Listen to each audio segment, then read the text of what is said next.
And when it's done, it'll share a copy with each of us. Okay, perfect. I usually begin by asking how many of my typing sessions have you seen before? Anywhere from 6 to 10. I don't always watch them all the way. Right. All right, cool. And how long have you known about typology and MBTI stuff? For a while, I probably got into it back in like maybe 2009-ish.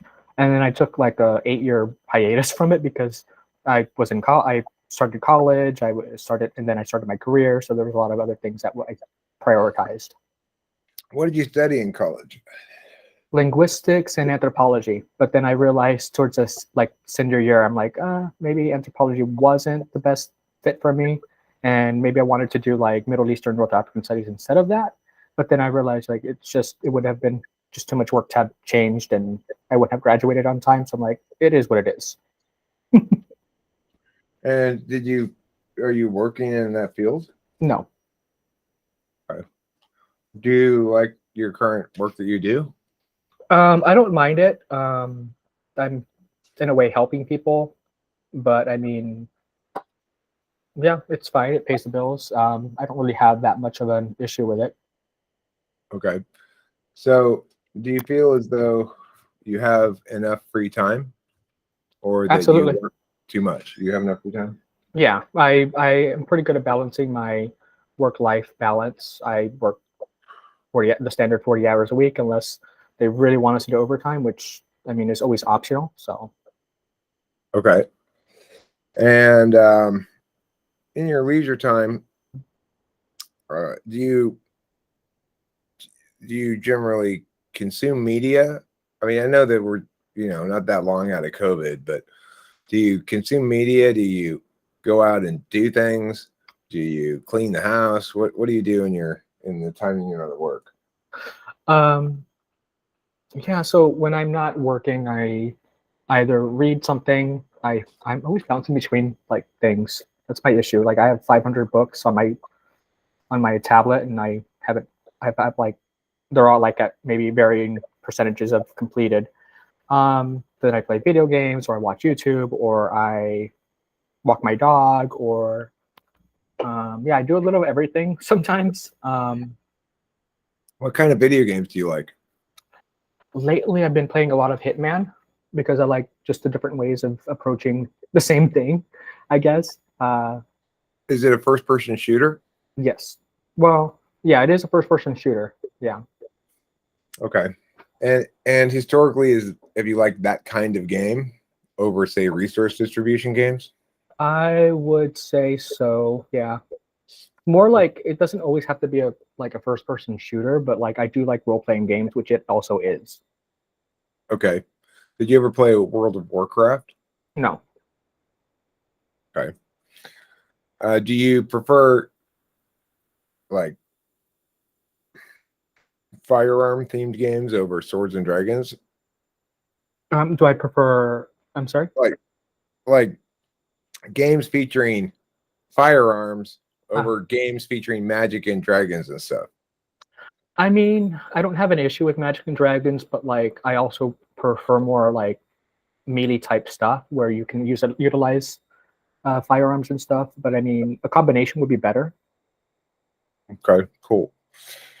So when you're watching videos on YouTube and you're not learning anything at all from them, what kind of YouTube videos do you like to watch? When I'm not learning, probably comedy, like sketches and things like that. Like Saturday Night Live skits?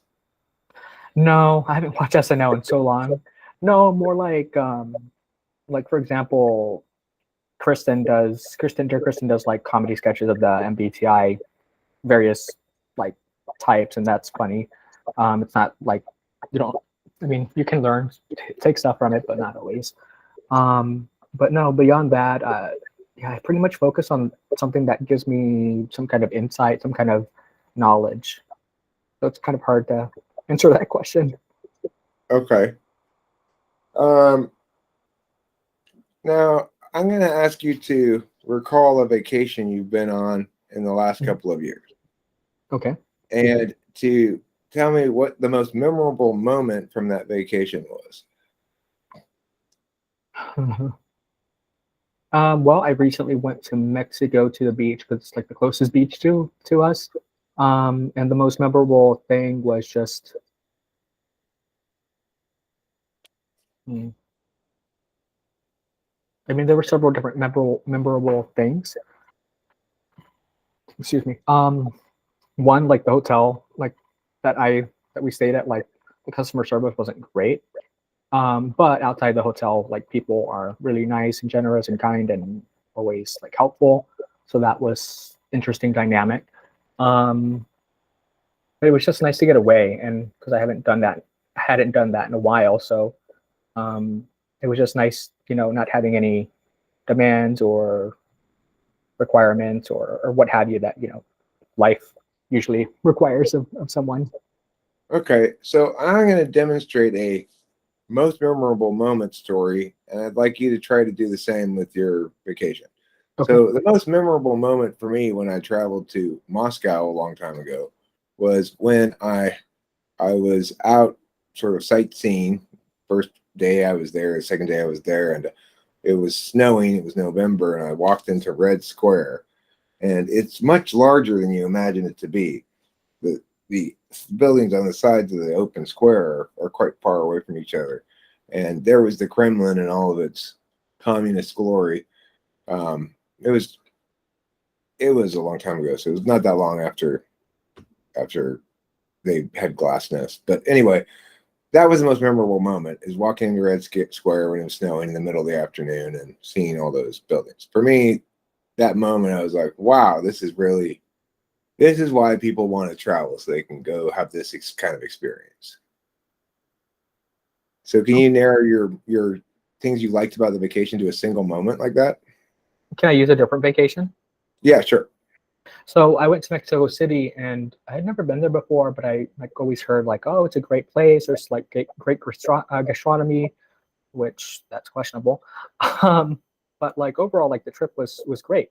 But when I got to the Zocalo, like so the main square, like you're describing, it was again like you had with the Red Square over there. I had the same kind of realization, like it's a lot bigger than I expected. But also my take on it was that you know the they don't upkeep the buildings. Maybe it had to do with COVID, but like everything looked really really old, like back to when like the Mexican Revolution type old.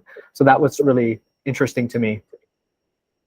Did you say "I demasiado chupacabras en este pueblo"? No. Okay. What do you think about paranormal stuff? It's interesting to think about, theorize about, but I mean, like before I have watched like Paranormal Activity, which it is what it is. It's a franchise, and also like Ghost Hunters. I think that was a series for a while, and then there was like Haunted or A Haunting or something like that. Another series with like more like demons and stuff. So I mean, it's fun to think about, but not something I would take seriously. Okay, so if you were going to say which do you take most seriously of these three: aliens, ghosts, or Sasquatches? Aliens. Okay. Do you think that aliens have visited the planet? It's possible. Do you think it's more likely they have or have not? It's more likely they have. That's why they probably haven't shown themselves. Okay. Um. So, can you recount for me? Uh, was it some time ago that you woke up this morning? I woke up at 7 a.m. So yeah, Are you the same time zone as me? yes, right now. Okay. So, can you walk me through a sequence of insignificant details of your morning after you got up? Like, I got up, I sat down, I had a bowl of cereal, then I washed my bowl out, that kind of stuff. Okay. I got up. Well, I woke up. I laid in bed for a while. Eventually, I got up. I went to take a shower, brushed my teeth, got ready, and played video games for like 30 minutes or so. Downloaded some books and now I'm here. Okay. When you say you downloaded books, is it because you you have a specific device on which you read these books? Like, or is it just Yes. your laptop or what? Yeah, I have a specific device. Okay. And you carry it around to read when you're having to wait or something like that? Yeah, if I know I'm going to be waiting somewhere for a long time where it doesn't require direction, then I'll go ahead and read something. Okay. What kind of books are you likely to read? I mean, my taste in books have shifted. I've noticed. So before I was reading more nonfiction, so like historical books, and nowadays I've been downloading more like I guess self-help books in a way, more like not because I want help necessarily, but because I want to maybe just get insights and possibly offer those insights to someone else. Okay. Do you think in general it's more important for people to improve themselves or accept themselves? I think they need to accept themselves and then improve themselves. But I mean, it really depends. Okay. And what do you think makes two people in a healthy, happy relationship compatible? Understanding, understanding how to navigate the differences. So like everyone's gonna have flaws, but you have to make sure those flaws work in sync with someone else. Okay. So what kind of flaws do you think that you could work in sync with versus flaws that you think you couldn't work in sync with? Mm, I mean, I'm pretty adaptable. I can make my flaws work with whatever else. But for me, I guess one of my flaws is I'm not really into like touchy, like more intimate type gestures. But I do recognize that, and I work on that because I mean that's usually what's expected from time to time. So I just I have to sacrifice my own, like, okay, well, I don't want to do this, but it doesn't really matter because this is what the other party wants. So this is what's going to happen for right now. Okay. How many hours of sleep do you need a night? That's a good question because I don't really. Lately, I've been more aware of my sleep schedule, or not sleep schedule, but my sleep needs. So I've been trying to go to bed like at 10 or 11. That way I can, because I usually work at 8 a.m. So to have enough time to be well rested. But I mean, sometimes I just go overboard with just reading online or what have you, and don't go to bed until like midnight. So I mean, it really depends. But I would say probably at least 6 hours. I'm Okay. just guessing. Okay. Do you have trouble going to sleep when you Yeah, do go? You do. yeah. Do you have any But strategies you use to help yourself fall asleep? yeah, so I recently learned that like just using as like a sleep mask helps me because of the light. Um, and also sometimes either using like earplugs or just falling asleep with something on helps me sleep. Hmm. Okay. So is it important that you put on something boring? No, not necessarily, but definitely not something like really overboard and really like something yelling, but just something just something for that's calm enough and that's just going. Hmm. Okay. And what do you think about things like tarot and astrology? So I've looked into that a few times and it's interesting, but I don't completely understand how people become so, like, I don't understand the allure of it. Like, I don't, so like someone says, oh, you're acting like this because you're a Capricorn or Libra. I'm like, well, that doesn't mean anything to me because no, there's actual psychological motivations on why people do things, um, not based on that kind of stuff. Right. The reason I'm apologizing is because I accidentally chopped off your leg, not because I'm a Libra. Hmm. Okay. Do you trust more your experience or your instincts? I feel like it's contextual, no? I don't know. Can you tell me a story like, have you ever heard me talk about the potato touch story? No. This is a story where my experience was the predominant way I was paying attention over my instincts. And it's an example of how if you're paying too much attention to your experience, you can miss a key detail. So I went to this restaurant. I used to go there and sit at the counter. I noticed when people got a meal, it came with a baked potato, that the waiters, to put the butter in the potato, they'd push both ends of the potato with their fingers to make it open, and then they scoop the butter in. And I didn't like that. So I said to myself, if I ever order a meal, I'm going to keep out an eagle eye to see how much they touch my potato, you know? Sure enough, I go back in, I do order a meal. I'm watching the whole time there at the counter, watching to see when my plate comes down, etc., and see how much they touch my potato. Then all of a sudden, my plate arrives in front of me, and I realize I ordered rice pilaf. I didn't get the baked potato. I got the rice pilaf instead. So there was no baked potato for them to touch.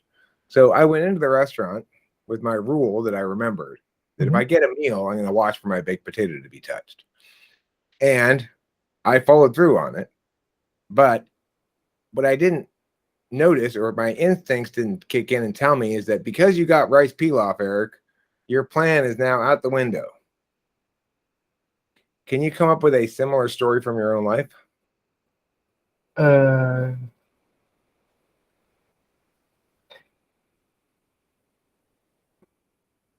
Thinking. When I make a decision, I'm pretty aware of the implications of of things. So like if I order something, I am fully aware of what it's supposed to come with or not come with.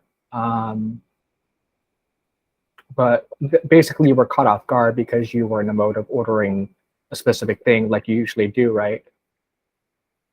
Yeah, well, basically I didn't update my plan to take into account that even though that I'm right, that meals come with baked potatoes, that you also have a choice of rice pilaf. And if you need to actually order the potato if your plan regarding the potato is going to come to be meaningful, right? So, like, it's a form of target blindness, as they say. If you're focused super tightly on one target, then you can't see around you. And I'm trying to figure out whether your target blindness is more about your instincts or about your experience. So is there a case, for example, where somebody has faked you out in some way, in other words, cued your instincts that they're going to go left with a feint and then gone right, and then it happened again because you trusted your instincts again, even though you had experience that you should have looked to, would be the other angle to it?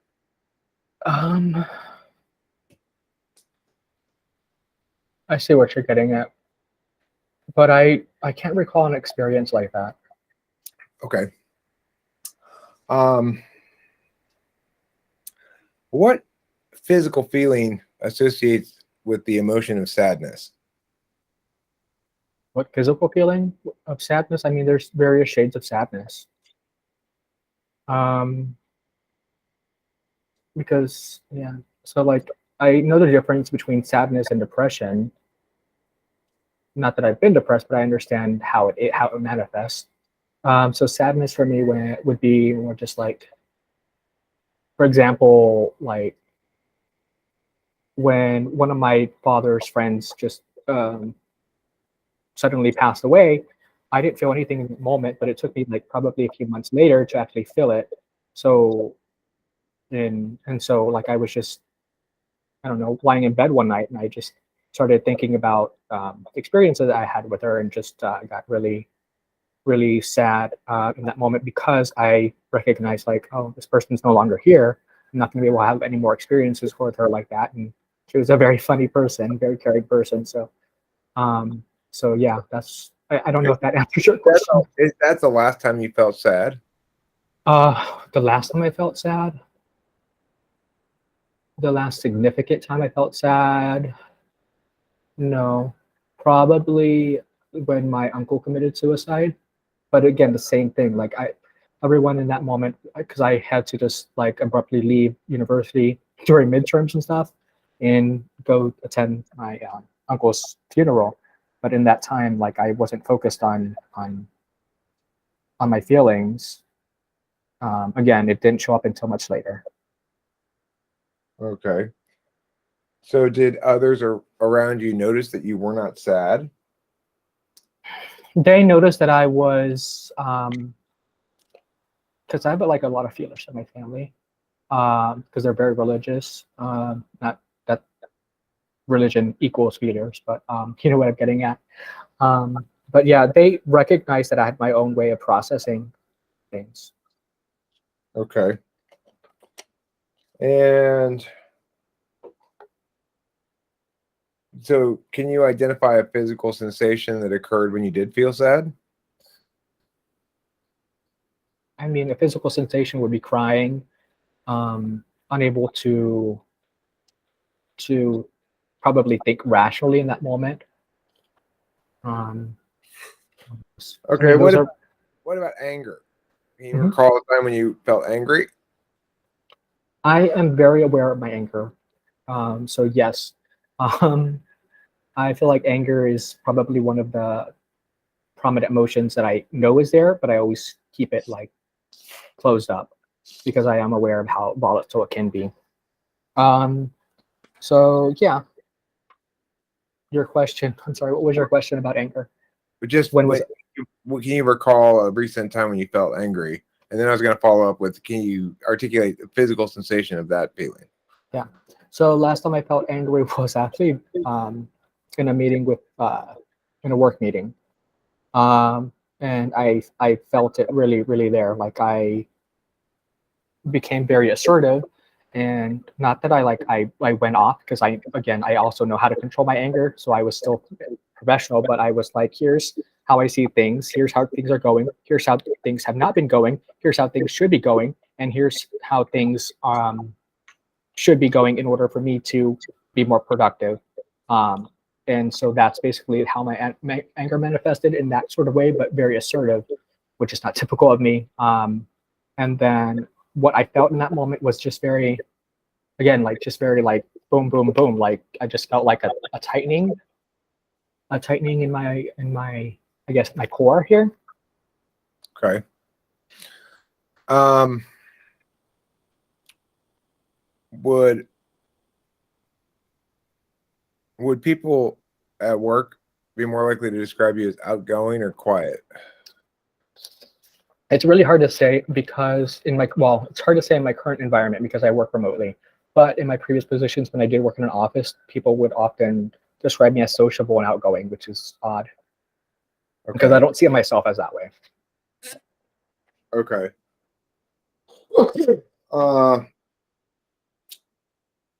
All right, let's try let's try this. Mhm. Can you break down the task of washing your hair into the optimal number of steps? Okay. Get in the shower. Well, excuse me. Remove my clothes. Get in the shower. Put the shampoo in my hand. Lather it up in my hair. Wait a minute or two. Rinse it out. That's it. How many steps was that? Like 4 or 5. I wasn't counting. I think it was 6. Oh. Okay. What do you think, without articulating what they are, what do you think the best number of steps to break down the task of doing the dishes into is?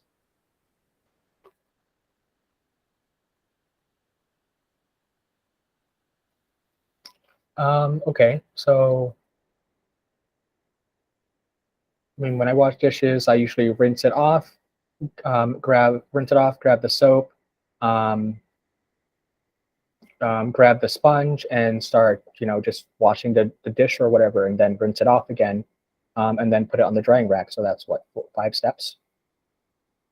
Uh, Probably.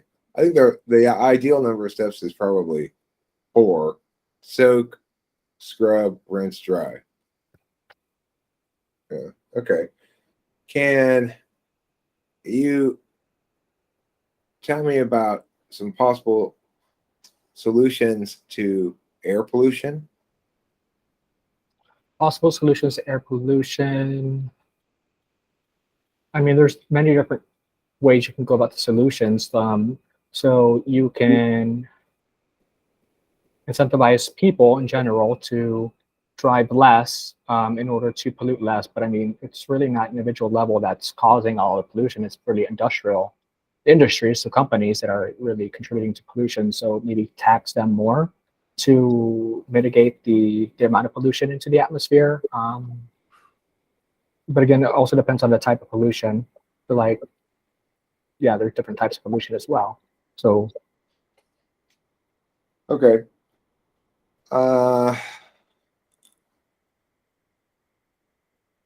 What do you think about space exploration as a public expenditure? I think it's fine. I think it's great that we're looking at other avenues because I guess scientists are just bored with our current world when we don't know everything about it, especially like what's at the bottom of the ocean or even all the features of the human body and what they do. Because I mean, there's a lot of mysteries there for science. So I mean, it's just a different course that we're focusing right now. Um, yeah. Okay. Who is my mother's husband in relationship to me? Your mother's husband. That's your like your granddad, right? Yeah. How about my father's sister's daughter's brother? Your father's sister's daughter's brothers or uncle.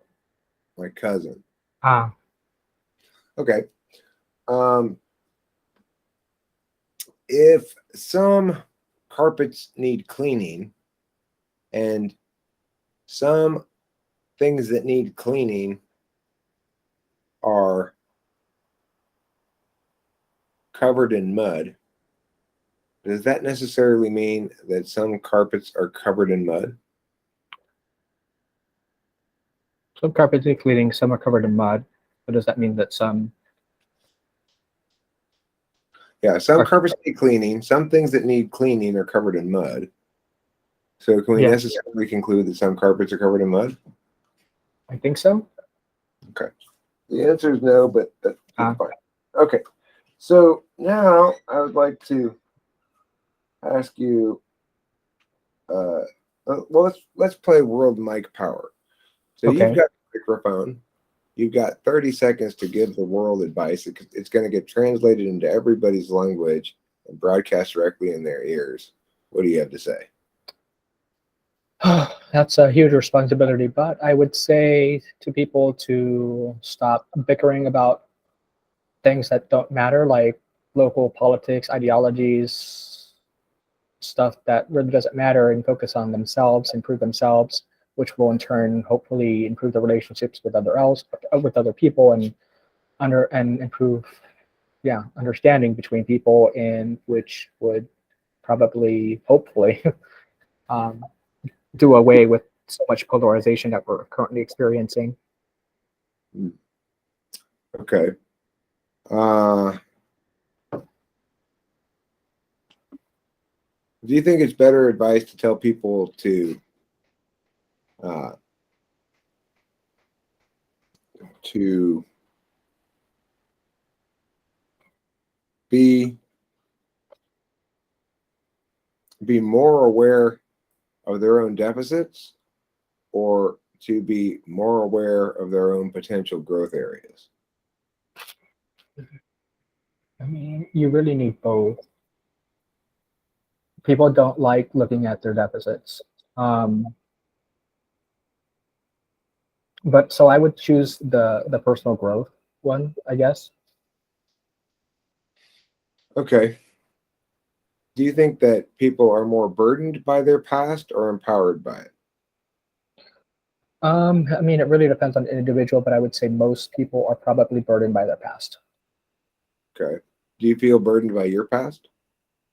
I think before I was probably, but I mean, nowadays, I mean, I accept my past and I'm making better life choices to going forward. At least I hope I am. Okay. So if you do you have any kind of vision of how you'd like to continue to improve yourself or operate more optimally, or however you want to put it? Not that I have a vision, but I do know it's something that I am continually working on because I mean, but yeah, I don't have a vision. I'm just looking at different perspectives and working off those and just going with the flow and as far as my self improvement goes. I don't have a target. I mean, the target is to be a better person, a better version of myself, but a vision, not really. Okay. Do you think you're a better version of yourself than you used to be? Yeah, I would say so. Yeah. Okay. What's your relationship with task completion? Are you somebody who's on top of stuff, gets it done, or are you somebody who slow and steady checks it off the list, or are you somebody who procrastinates, or something else? I mean, it depends. So usually I try to stay on top of things as best as I can and get things done because I mean that's what is expected. And like in work environment, like I can't just procrastinate. Like that's not gonna get me anywhere. So I don't have a choice in that matter, really. So I have to get things done. But like in my everyday life, I take things more slowly and just I still go like get things done, but just at my own pace. Okay. Um, when you get up in the morning, do you have some checklist in your head of the things you'd like to get done that day? No, Okay.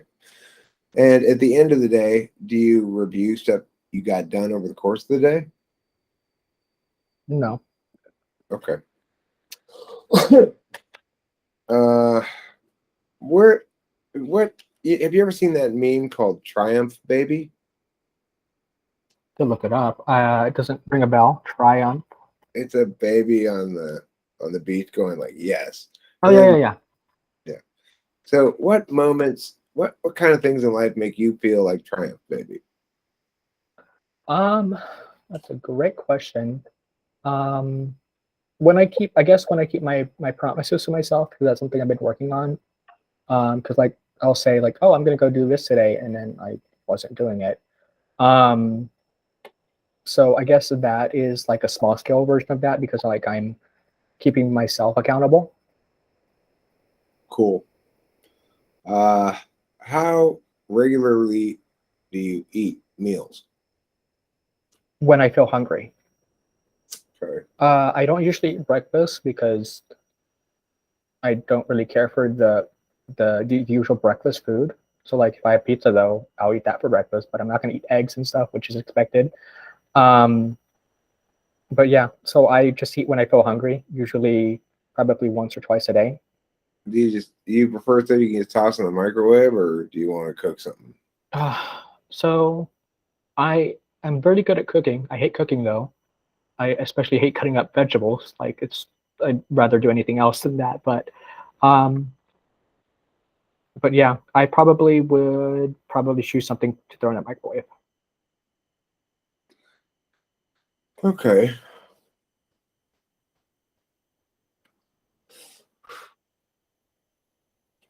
So what values do you think is most important for you to uphold in the world? Is it, well, let me ask open-ended first without Okay. giving you any options. Let's see what you say. So which values do you think is most important for you to uphold? Um, in the world, probably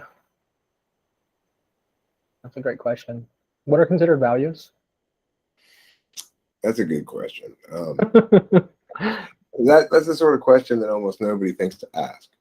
Uh, well, in this case, it'd be something that you think is a more important principle to uphold when principles conflict.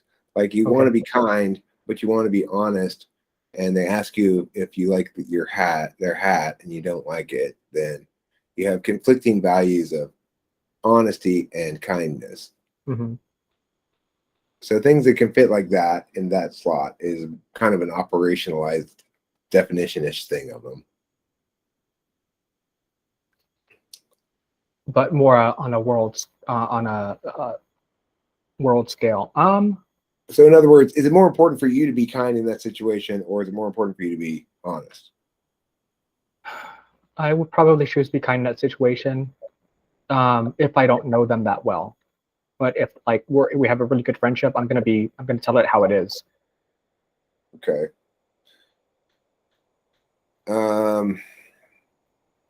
And what about, is it more important for you to be reliable, or is it more important for you to be impactful? I mean, they're both important. I would say impactful over reliability. If I had to choose. Okay. And what about socially graceful or effective at working the system? Being good at jumping through hoops is another way to put it. For working the system, jumping hoops, or in general. You think that's more important than being socially graceful? No, I'm clarifying. I'm Oh yeah, asking. well, what I'm saying is, like, are you better at jumping through all the hoops or at schmoozing to get around the hoops? Oh no. I'm really bad with I'm not bad with hierarchy, but I'm really bad at like ass kissing. But at the same time, I recognize like it's needed to get ahead. So I guess the latter. I kind of didn't quite understand what you were asking. Well, working the system means that, well, it's Leveraging like, leveraging the system to your advantage.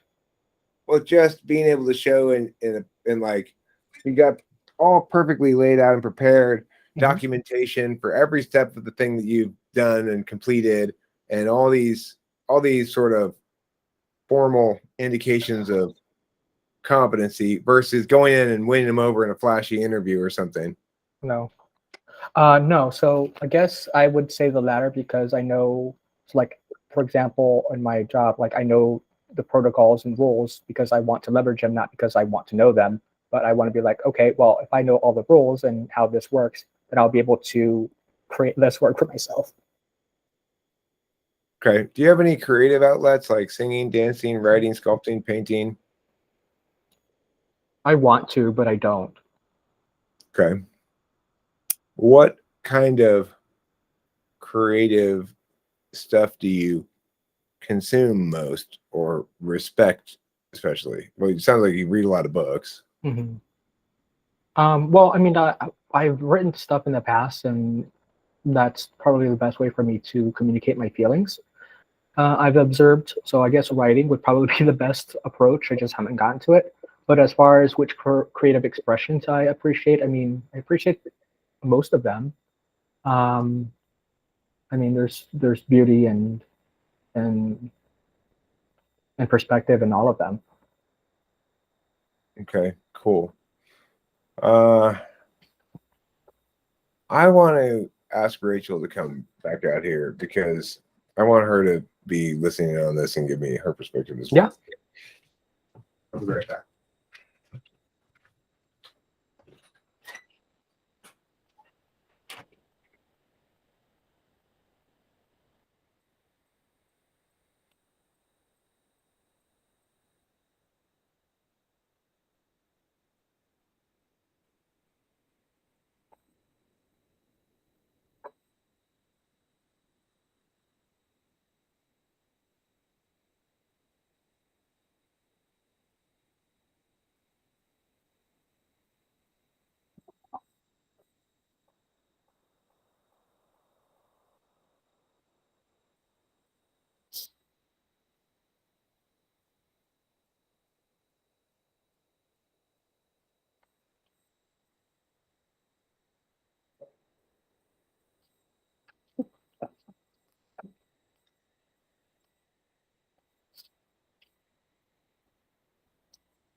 Okay, she's coming right now.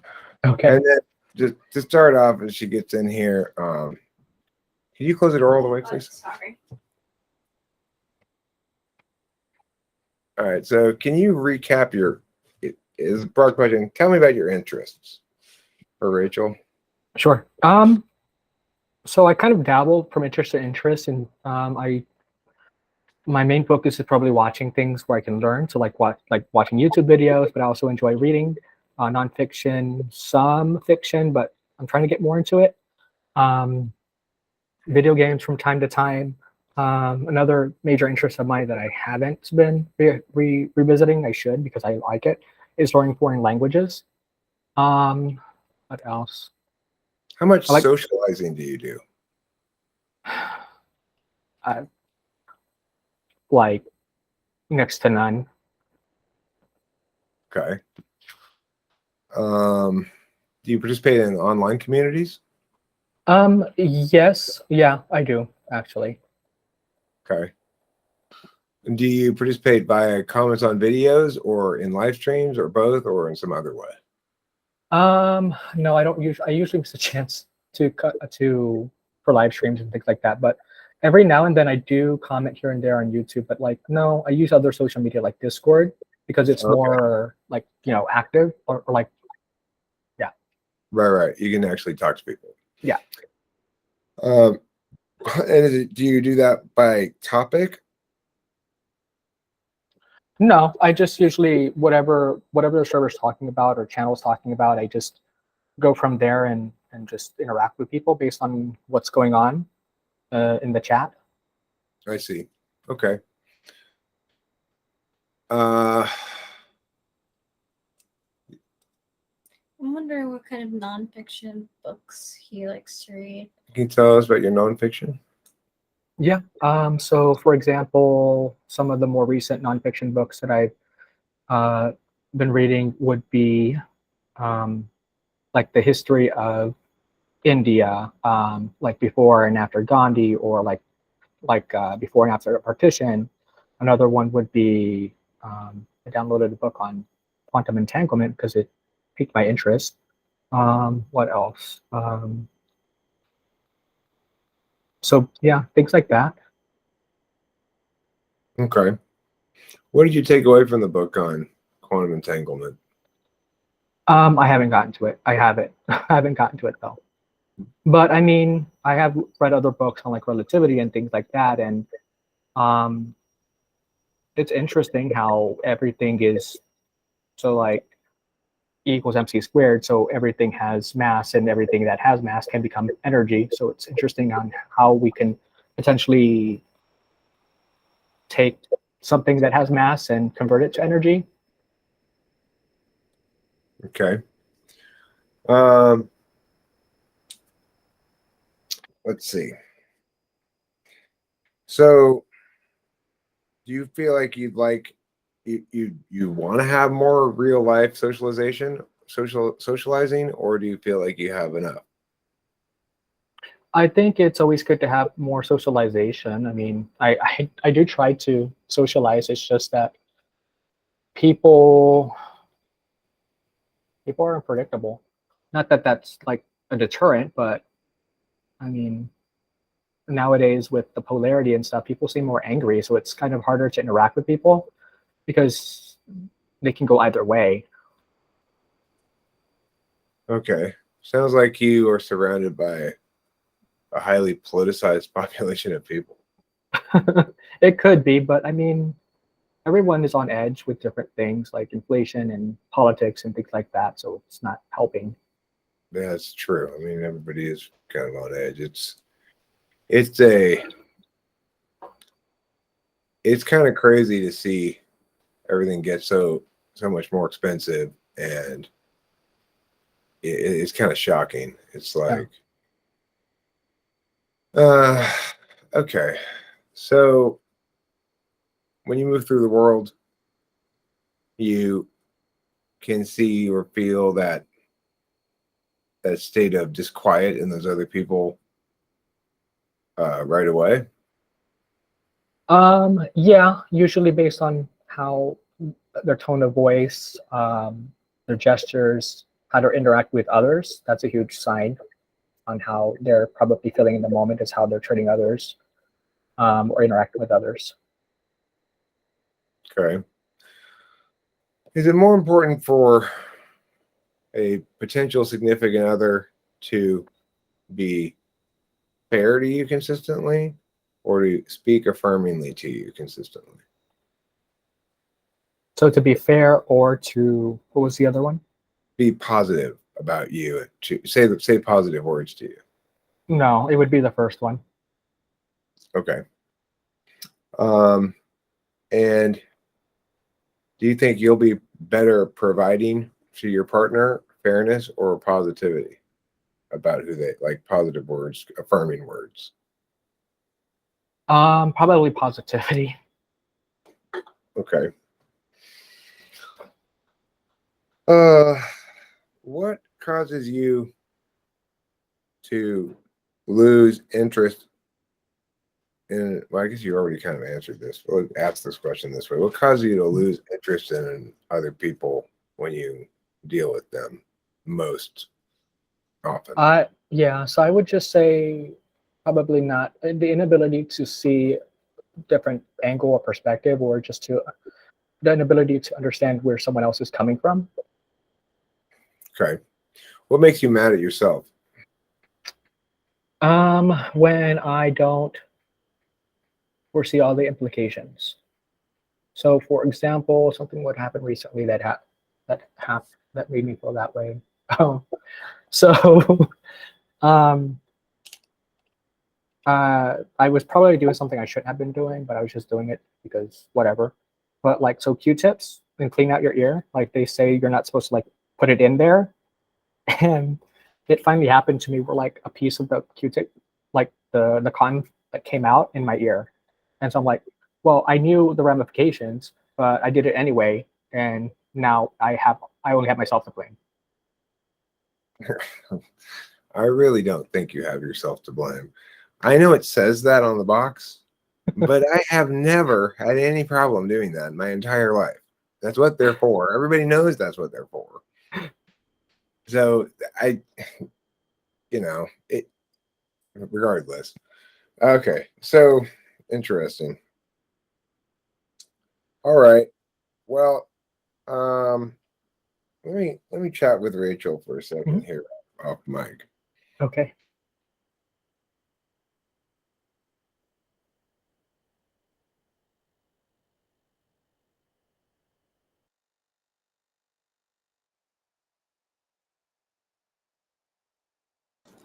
All right. So I'd like to ask you now about old sayings. Okay. I'm going to ask you first open-ended. Old sayings being like, silence is golden. Okay. Can you tell me some old sayings that you like, or that come to mind as, that's a good old saying? Still waters run deep. I guess the first one that came to mind. Okay. Do you think, what do you think's, all right. So I'm going to tell you a little anecdote, and I want you to tell me a made up old saying that is about my anecdote. Okay. Well, that's why they always say miggity miggity meow. Okay. So I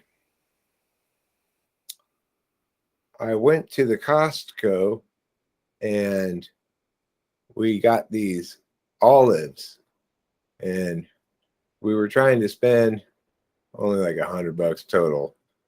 We didn't know the price of the olives. I said, well, they're probably about $10, but they were actually $20. And so we went $10 over what we expected. Okay. So what's the moral of the story?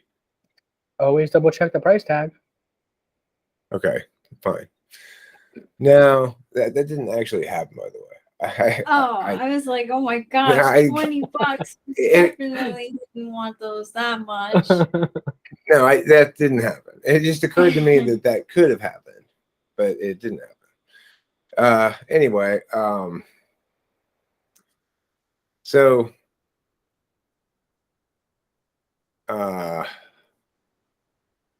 okay. Let me try the invention game. So I've got a new invention. I'd like you to name it with some snappy marketing names. The new invention is you didn't happen to watch the typing session that published this morning, did you? No. Okay, good. So then I will use the same invention I used for that one. Okay. It's this. It's a clip. It clips onto your nose, and then you hold an extra cigarette right there. So when it comes time to smoke, you got a cigarette right there.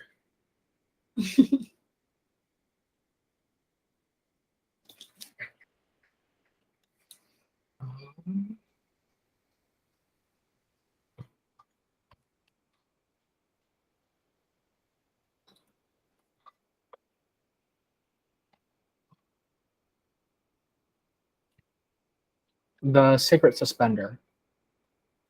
Okay. Got any more? Not really. Okay.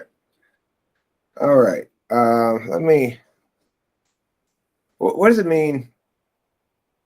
Are you more true to yourself or more of a team player?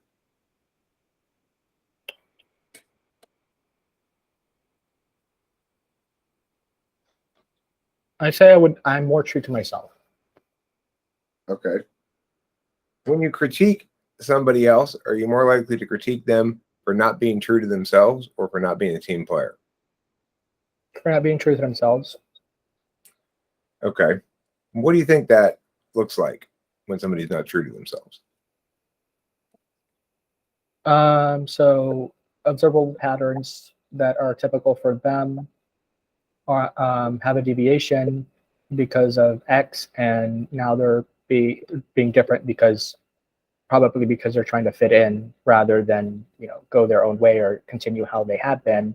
But I mean, it's hard to gauge because some people change. So, but an immediate change would probably tell me that they're doing something just to fit in or because they're being influenced. Okay. Okay, let me chat with Rachel here again and we'll see what we think. Okay.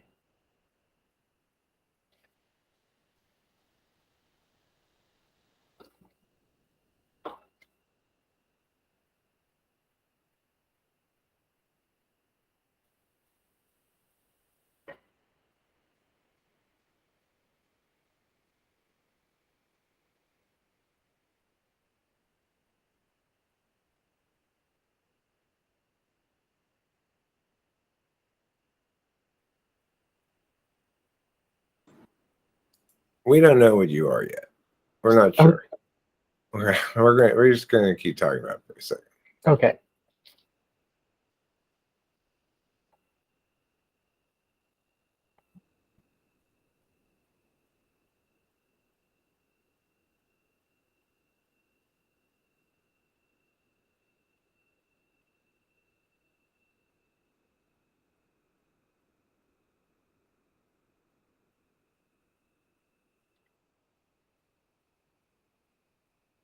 Yeah. All right, can you talk to me about the sort of problems you have to solve in life and how you go about solving them? Okay. What do you mean by problems? Well, what do you interpret to be problems? Well, there's different types of problems: emotional problems, financial problems, work problems. Which are the kind that you have to solve most frequently? Probably my own emotional problems. Okay. And how do you solve them?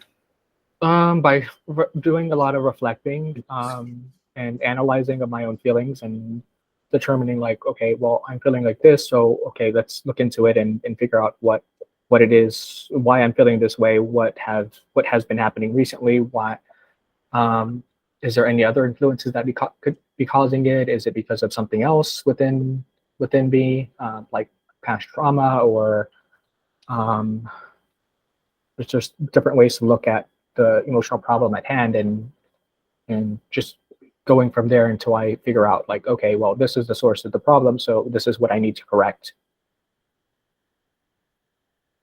Okay. And can you say again what some of those different possible things were that you said about that you had to consider for this question?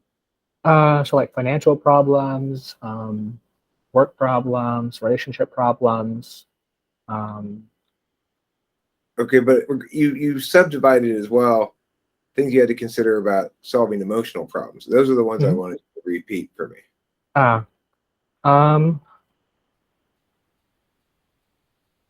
You have to consider like whether it's from your past, whether it's yeah. So whether it's from my past, or if it's something else that's more immediate that's influencing it, or if it's okay, or if it and does that kind of attention tell you about what's going to make you happy in the medium and long term? Does it tell you about whether your boundaries have been crossed? What does it tell you about most often?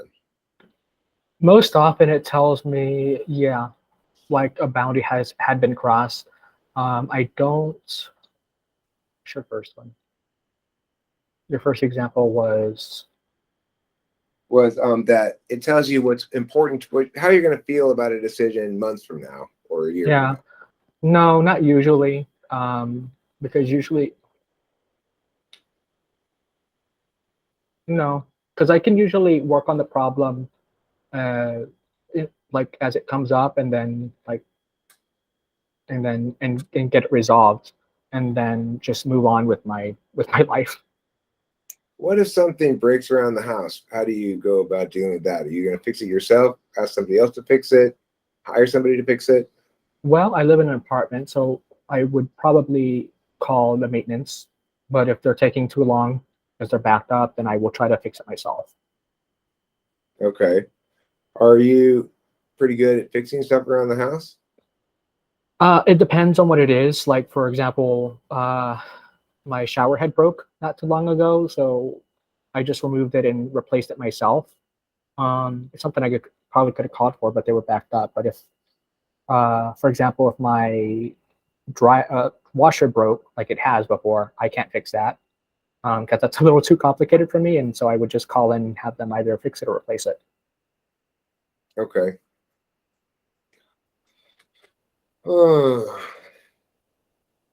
Did you used to, when you were younger, were you more outgoing in terms of socializing out in the world? I would say so, yeah. But not my choice always. It's just when I go out into the world, like I'm always I'm always expected to interact with people. Like that's just inevitable. Um, and usually I have to, not have to, but usually I put on a good, expression because I don't want people to be bothered. So I can interact with people. I don't have an issue with interacting with people. It's just it's draining, really, really, really draining for me. Okay. Do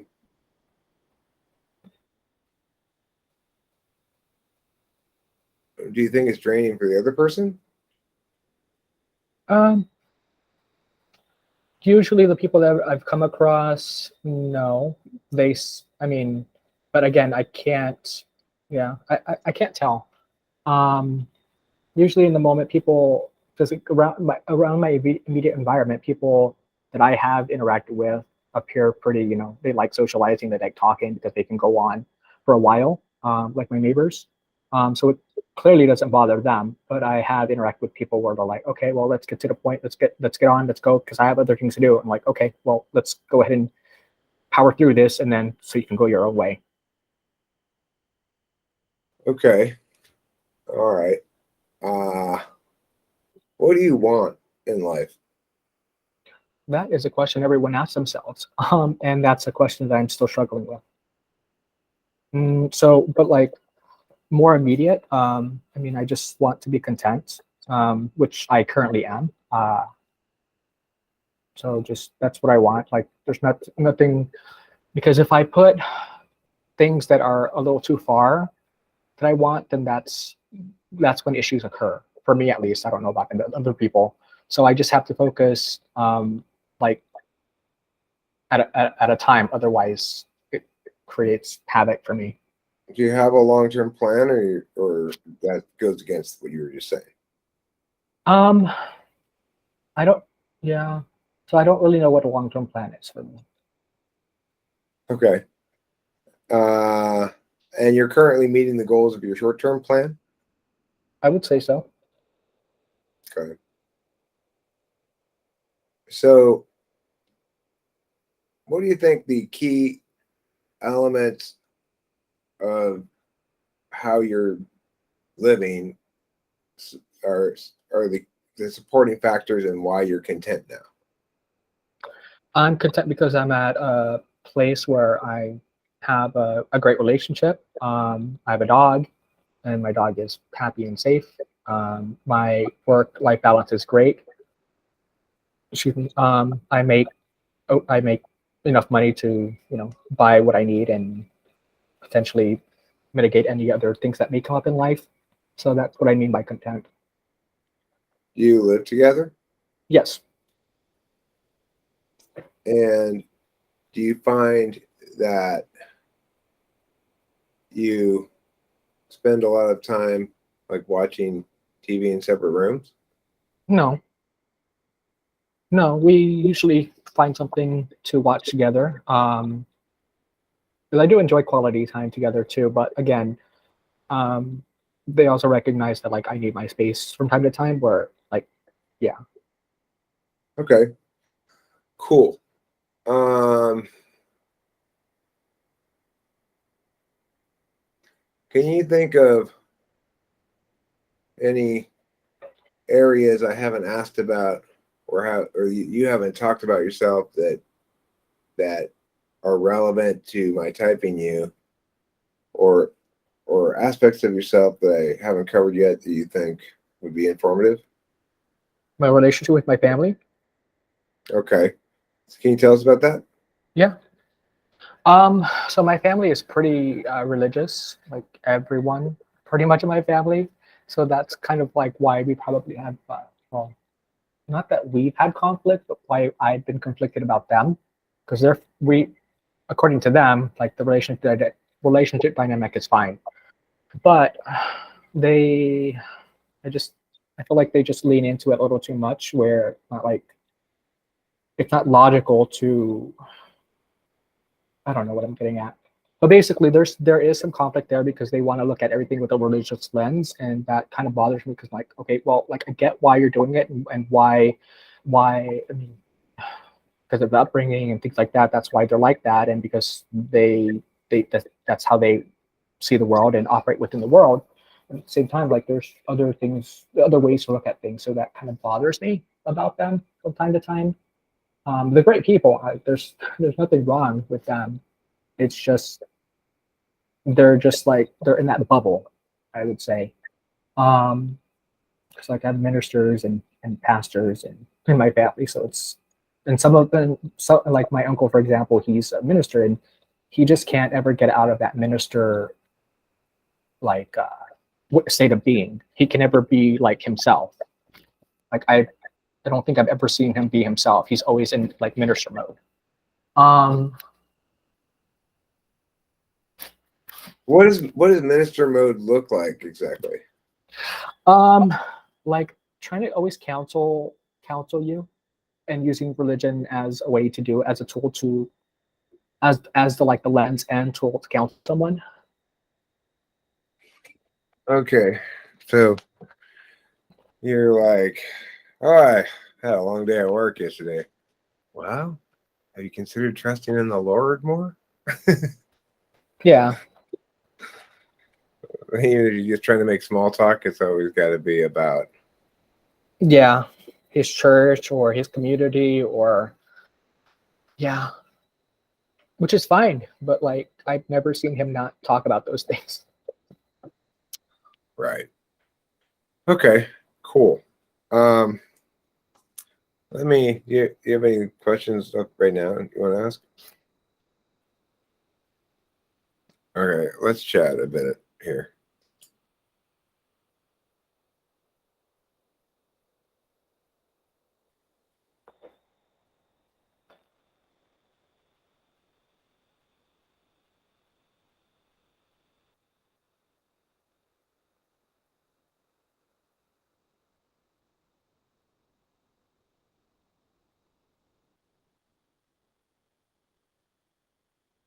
I mean, that's how he tested on the NE test, basically. Okay, I think Rachel and I concluded, although I don't think either of us feel very certain about this, that you're an ISFP. Okay.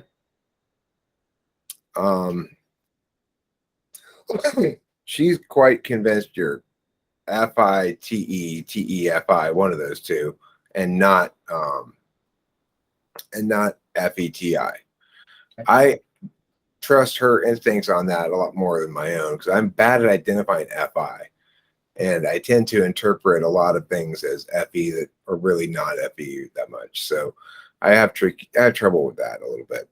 But your TE test didn't really show especially strong TE, but you were able to articulate different kinds of problems that you might encounter very well, which suggests conscious TE. So force law makes sense. You did kind of test any polar on the NE test. I didn't ask a whole bunch of NE questions. Your TI could be anywhere from 3rd through 8th, but not 7th. So that's consistent with ISFP, or not inconsistent with it anyway. And you seem to have NI as an absolute value, and you seem to have the Fs as FI as an absolute value. Can I ask you what type you thought you were coming in? Well, I was between both two types, either INFJ or INFP. But yeah. Okay. Well, here's the thing. Prior to Rachel's typing it to tell me that you were FI, I was leaning INFJ myself. Mm-hmm.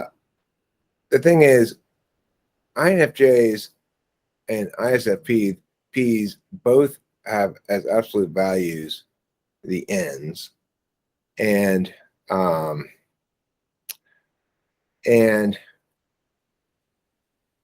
you seemed to test absolute value T's for at least some of the answers. So it's kind of a mixed bag of answers I got out of you. But the thing is, when I asked you to like come up with inventions, you did something that's much more NI 3rd slot, NE polar than it is NI 1, NE 5.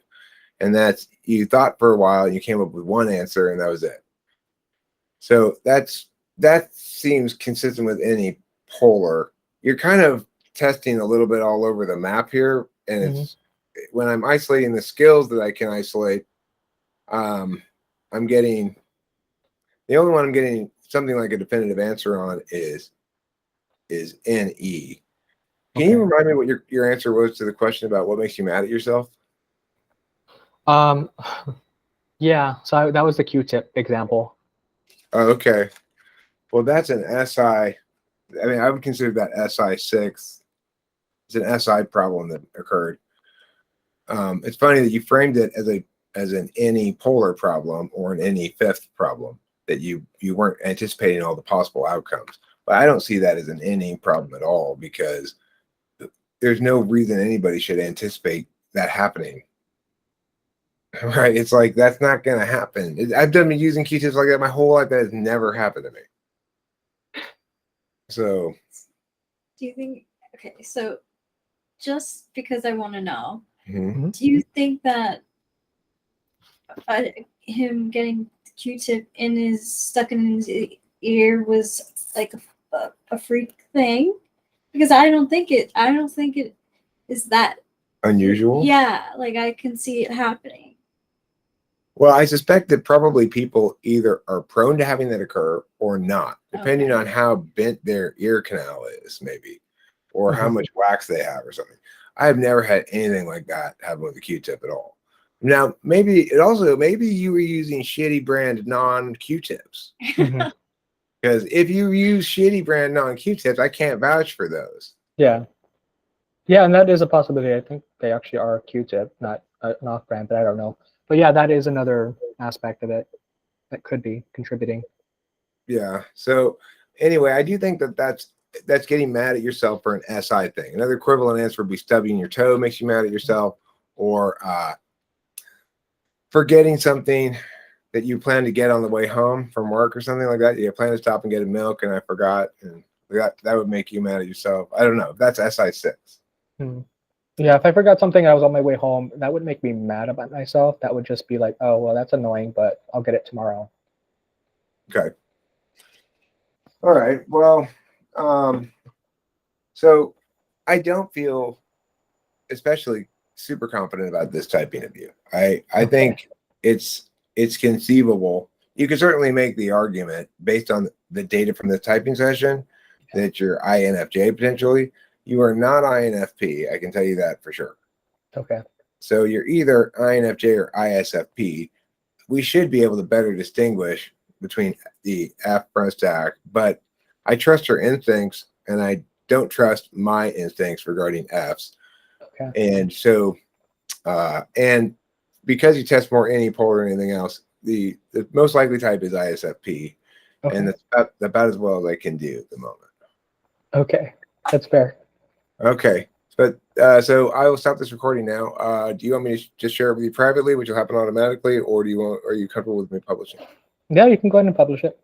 All right, great. Thank you so much, and I'll put that up in a little bit. Sounds good. Bye. Bye.